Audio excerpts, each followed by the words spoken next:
Welcome to this edition of Arnold & Porter's GovCon On Demand, where we address hot topics in government contracts in less than 10 minutes. My name is Drew Harker. I'm a partner at Arnold & Porter, and I'm joined by Bill Sparrows, an associate in the Government Contracts Practice Group.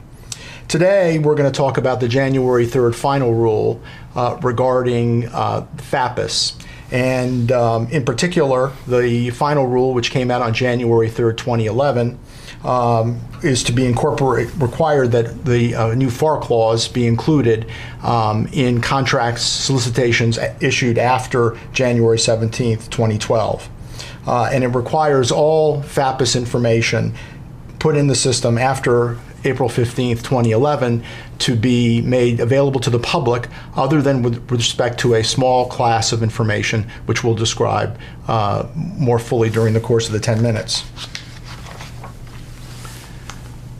The background for the new rule is that in October 2008, Section 872 of the 2009 National Defense Authorization Act added a requirement that the government create a FAPIIS system.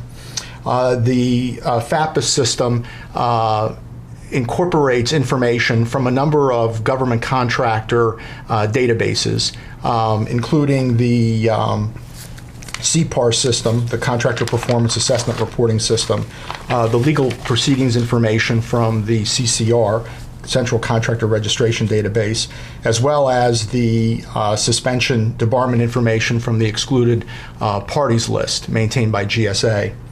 When it was created, FAPIIS was met with a lot of controversy. It was described as the worst government website ever, and was viewed as needing improvements.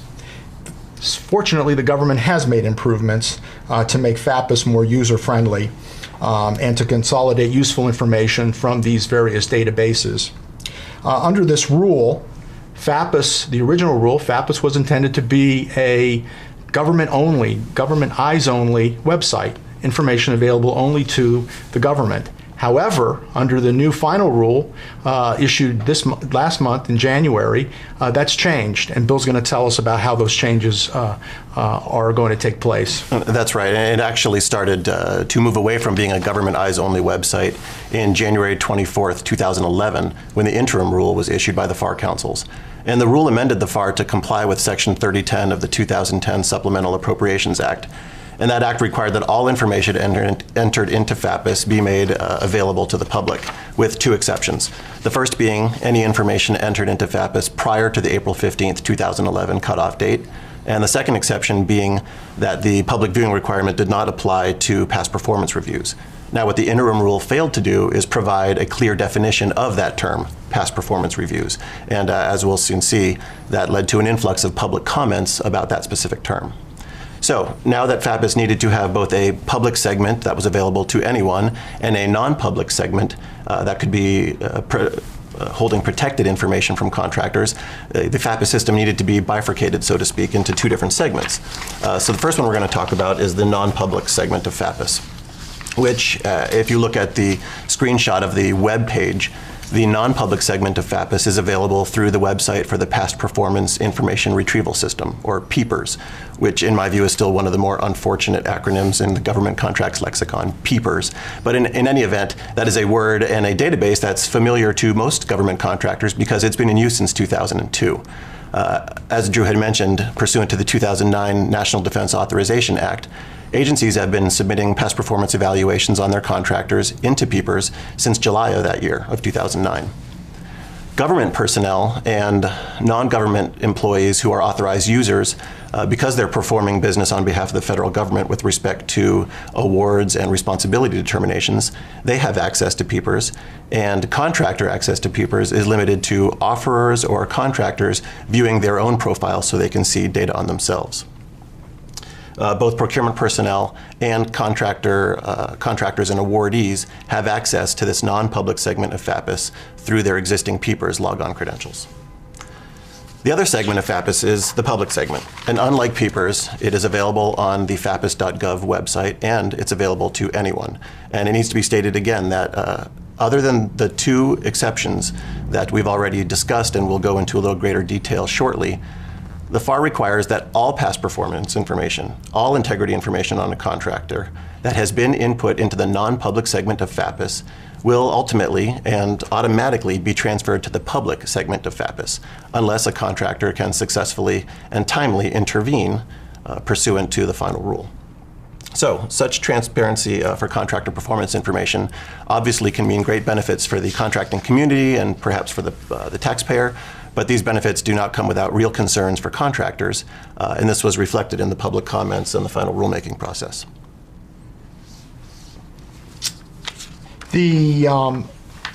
First, with respect to applicability, under both the interim and the FAR final rule, the implementing contract clause has to be incorporated in solicitations where the contract is expected to exceed $500,000, or where the contractor has certified under his contract that it has over $10 million in current active federal contracts and grants.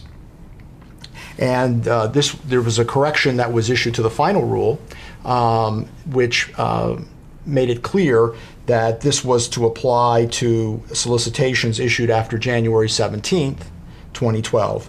There are a number of very positive aspects of the final rule for everyone.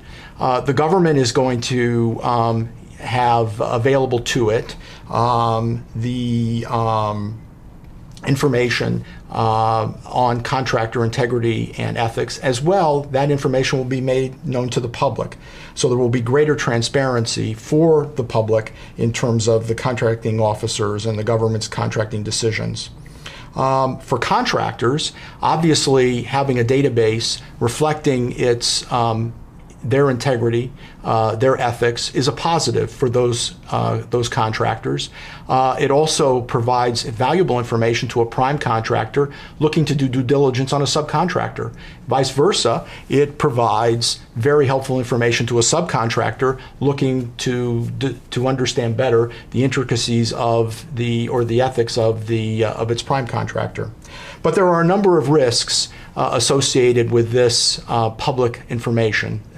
The first risk, of course, is that the information in the database will be subject to public review and question and criticism. For instance, for those who might question whether or not the information that the contractor has submitted as part of FAPIIS is accurate.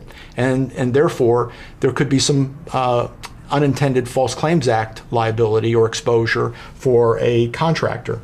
In addition, the final rule doesn't define past performance reviews, which is a critical exclusion from the requirement of information to be made public from FAPIIS. I would anticipate that there would be a fair bit of discussion between the government and the contractor community as to what exactly constitutes a past performance review. And then in addition, it's possible that information would be submitted or made public as part of the public portion of FAPIIS, which should be protected as trade secret or proprietary contractor information under FOIA. So these are some risks which definitely require vigilance by the contracting community. I'd like Bill to take us through what we see as the three most important changes between the interim rule and the final rule. Right, well, there were several significant changes between the interim and final rules, but more accurately, we're going to focus on the three provisions that we think contractors probably need to focus on, at least at this point in time, at least be familiar with. The first of which is the FAR Part 52 clause, which is now, under the final rule, mandated to be incorporated into all federal covered contracts that result from solicitations issued after January 17th, 2012. This clause institutes a 14 calendar day waiting period before data posted to the non-public segment of FAPIIS is automatically transferred to the public segment of FAPIIS. Now, this is the 14-day period in which a contractor can assert an objection to that information being released to the public. And 14 calendar days certainly sounds like a short period of time, but it isn't. It's actually shorter, as we're about to describe. That takes us to the second provision contractors need to be focused on, and that is the final rule's explanation of how that 14-day period operates in practice.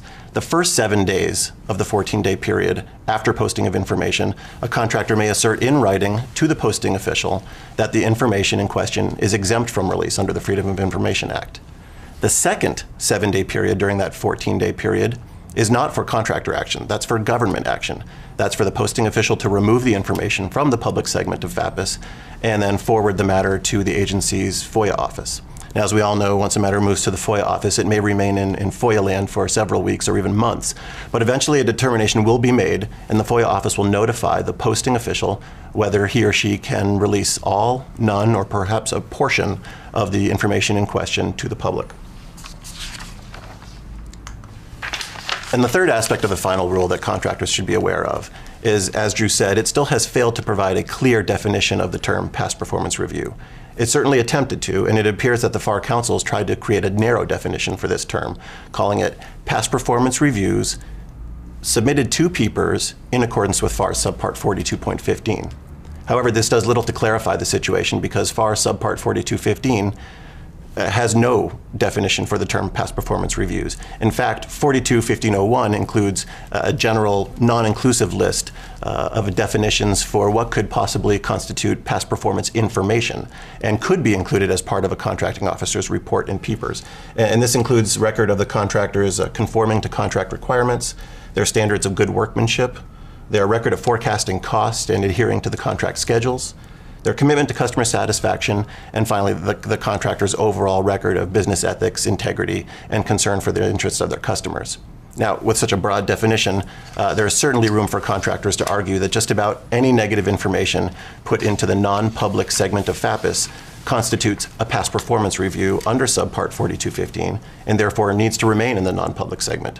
But be that as it may, regardless how that argument goes, there's certainly no doubt that there is plenty of harmful, potentially harmful and negative types of information which are now going to be available to the public through FAPIIS. And that includes contracting officer determinations on a wide variety of issues, such as award fees, responsibility determinations, contractor information regarding their submissions for cost and pricing data, cure notices and the like, and even contractors' suspension and debarment information, such as a contractor's listing on the excluded parties list or their execution of an administrative agreement in order to resolve a debarment proceeding. So the result of this process will likely be that, at least to some extent, information that a contractor wishes to protect will nevertheless be released to the public. We've identified what we think are three steps, three straightforward actions that contractors can take to put themselves in the best position to avoid or at least minimize the damage that can be caused by the release of their information. Step one, quick on the draw.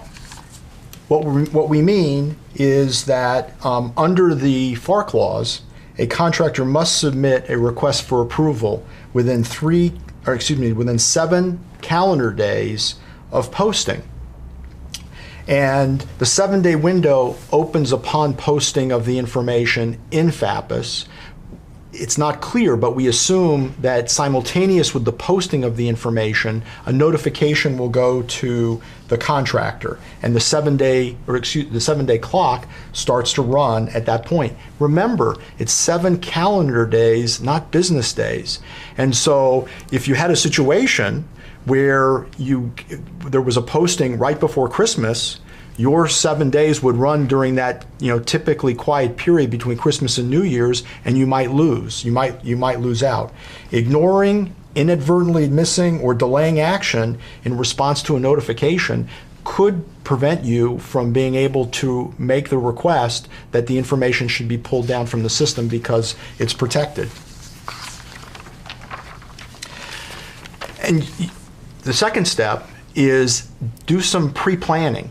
7 calendar days to submit to make a submission to the government as to why information should be protected under FOIA is a very short period of time, particularly if you're learning about the information for the first time when you get the notice.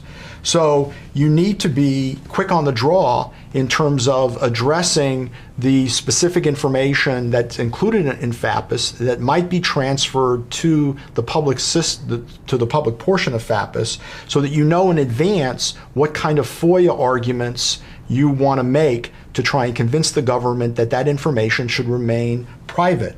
So our thinking is that best to prepare in advance a standard template of what your FOIA objection would say, depending on the kind of information that might be that might find its way into FAPIIS.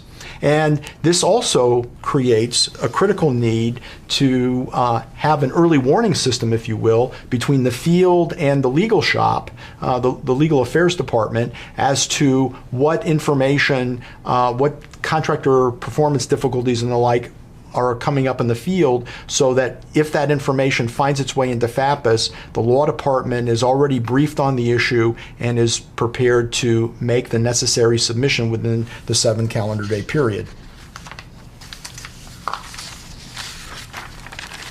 And obviously, you want to take advantage of the opportunity to post comments on FAPIIS regarding the information that was posted by the government. The final rule permits those comments to be up to 2,000 words each, which is double the limit that was specified in the interim rule.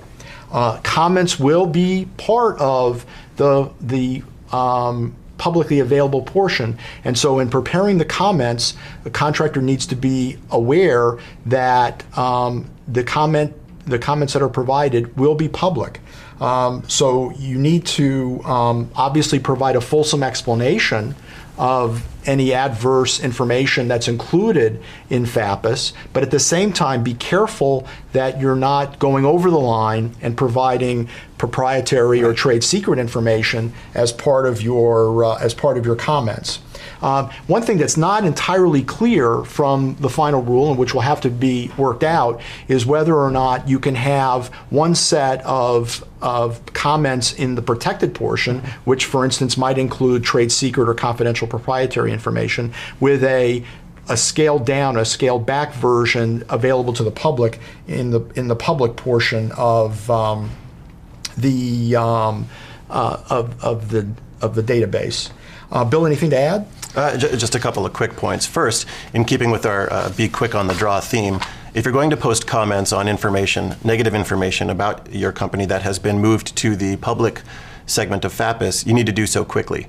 The final rule didn't provide for any deadline for the submission of such comments, but ostensibly it's because they didn't need to provide a deadline. Contractors need to act quickly to make sure that they, as soon as possible, explain or refute the negative information that is now available to the public. I think it goes without saying that the longer that such negative information is available on a public website without the contractor's explanation or rebuttal, the more damage it could potentially do. And second, if we haven't made it clear, it's always good, prudent practice to make sure that your FAPIIS profile is as clear, concise, up-to-date, and complete as possible, and most of all, accurate. And you can do this by making sure that all databases that feed into FAPIIS are accurate, such as your central contractor registration, and by complying with the requirement now under the final rule to at least semi-annually review and update your FAPIIS profile. And contractors should consider doing it even more frequently, perhaps quarterly or even monthly, especially considering now that such a broad range of people will have access to that information, including competitors and potential whistleblowers. So the bottom line is that contractors need to be ever more vigilant about what's going into FAPIIS and be quick on the draw in terms of getting in your objections within the 7 days, and also right on the law in terms of having an early warning system in place so that you're prepared, the legal affairs or other people that would be making comments to FAPIIS would be prepared and right on the law in terms of making your arguments as to why the information should be protected from the public portion of the FAPIIS database. If you have any questions or would like to discuss these issues further, please feel free to contact either Bill or myself or anyone else in the practice group who you have normal contact with. Thanks for joining us. Thank you.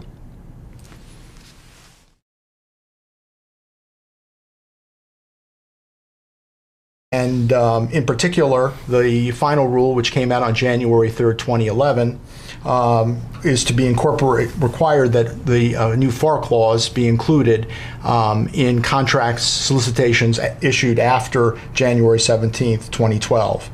And it requires all FAPIIS information put in the system after April 15th, 2011 to be made available to the public other than with respect to a small class of information, which we'll describe more fully during the course of the 10 minutes. The background for the new rule is that in October 2008, Section 872 of the 2009 National Defense Authorization Act added a requirement that the government create a FAPIIS system. Welcome to this edition of Arnold & Porter's GovCon On Demand, where we address hot topics in government contracts in less than 10 minutes. My name is Drew Harker. I'm a partner at Arnold & Porter, and I'm joined by Bill Sparrows, an associate in the Government Contracts Practice Group. Today, we're going to talk about the January 3rd final rule regarding FAPIIS. And the FAPIIS system incorporates information from a number of government contractor databases, including the CPAR system, the Contractor Performance Assessment Reporting System, the legal proceedings information from the CCR, Central Contractor Registration Database, as well as the suspension debarment information from the excluded parties list maintained by GSA. When it was created, FAPIIS was met with a lot of controversy. It was described as the worst government website ever, and was viewed as needing improvements. Fortunately, the government has made improvements to make FAPIIS more user-friendly and to consolidate useful information from these various databases. Under this rule, FAPIIS